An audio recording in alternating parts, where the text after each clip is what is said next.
उभा राहा ना. 7 जणांची सलामी या ठिकाणी देणार आहेत. त्याच्यानंतर पंचशील आपण सलामी द्यायची आहे.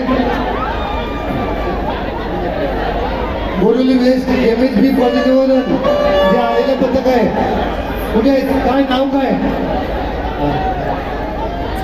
जुनी MHB कॉलनी. पंचशील नंतर आपण या ठिकाणी कर लावायचे.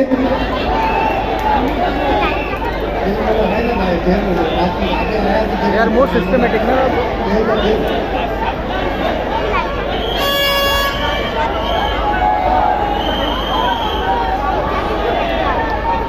गिरेगा तो लगेगा नहीं. रुकेगा क्या. 7 जणांची उत्कृष्ट अशी सलामी 4 दशक हळूहळू करून चांगली सलामी या ठिकाणी सर्वांनी सहकार्य करायचं आहे. आजूबाजूवाल्यांनी सहकार्य करायचं आहे. सर्वांनी त्यांना सहकार्य करायचं आहे. चांगली उत्कृष्ट अशी सलामी वेगवेगळ्या पद्धतीने दिलेली आहे.